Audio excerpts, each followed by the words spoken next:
Is Orient really the second coming of Magi? Well, yes, but actually no. Orient is similar to Magi in many areas, but at the same time it's equally different. You can obviously tell that Shinobu Otaka is using a lot of her writing techniques she developed in Magi into Orient, but that isn't to say they're carbon copies. They are very different. To start with the similarities, both of them are action-adventure shonen, but to get more deep into it, the main characters are made up of this group of three characters: Musashi, Kenjiro, and Tsugumi, similar to Magi's trio of main characters.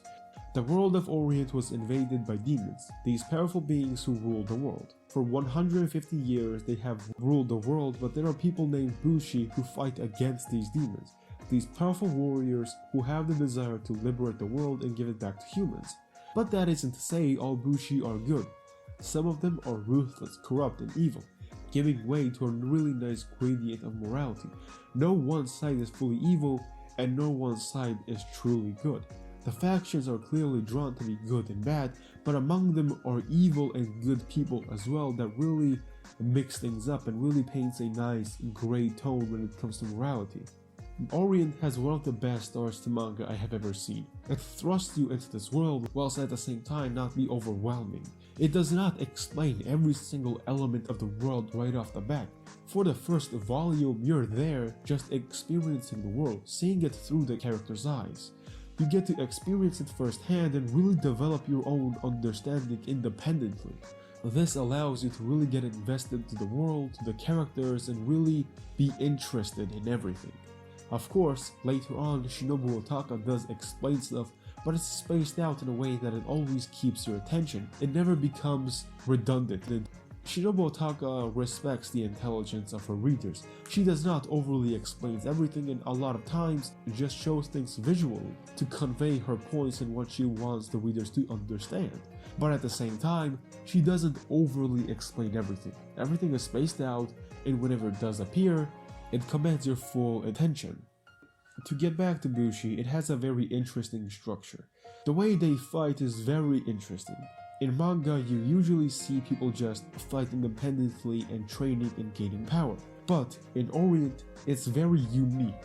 Sure, individual Bushi can be strong, but they can't do much on their own. They must work as a team, giving each other strength and delivering strong attacks that way.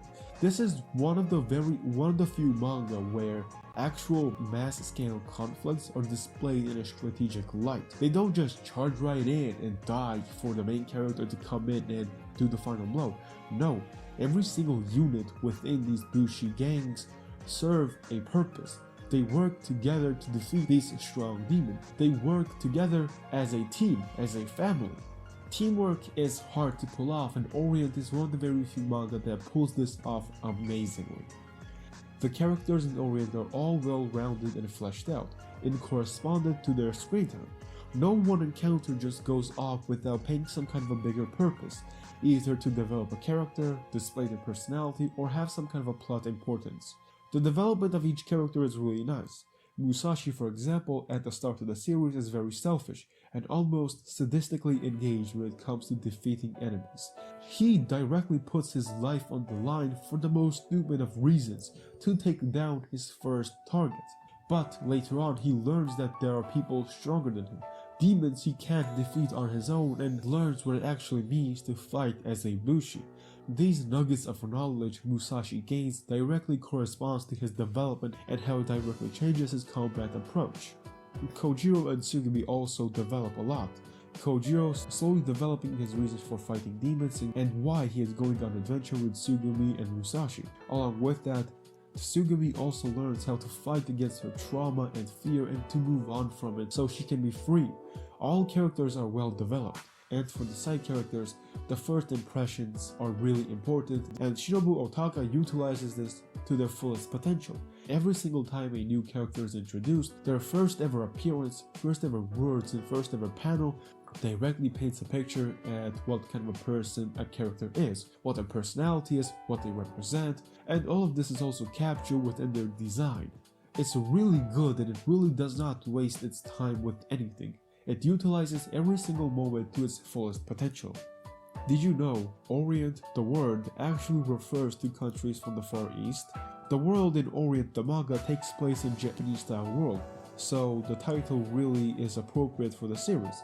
But at the same time, this Japanese culture captured within Orient is very unique as well. Shinobu Otaka utilizes her own unique spin on the whole culture that really makes it feel unique and distinguishable. 68 chapters in and it's really damn good. A solid 8 out of 10. That is, if I remove my biased love for Magi. If I include my love for Magi, I can't give it any lower than 9 out of 10. Orient is just really fucking good, and if you're also heartbroken by the end of Magi and Sinbad, I highly encourage you to read this manga. It will remind you of Magi and its glory days. It's just really damn good. But I do have one worry, the anime for Orient. From what we saw from the trailer, it's really not that good. The visuals are so downgraded. The detail and crisp nature of Shinobu Otaka's drawings are no longer in the anime. Trailers are meant to look good, but this trailer doesn't look good. It looks so fucking generic. You could make the argument that, hey, they simplified the art because they want to make the animation be more fluid. But at the same time, the trailer doesn't have that much fluidity when it comes to animation. It's stiff and ugly. Well, ugly is a harsh word, but compared to this panel that was directly adapted into the trailer, it is fucking ugly. Just compare these two, man. Like, I'm really disappointed. But I will give this anime a try. You bet your ass I'll give this anime a try. Because, nonetheless, it's still Orient, so we'll see exactly how the anime turns out. But right now, I have my expectations really low. But nonetheless, read Orient. It's really fucking good. But yeah, that's about it. If you guys enjoyed the video, like, sub, bell, don't be cringe. And yeah, see ya.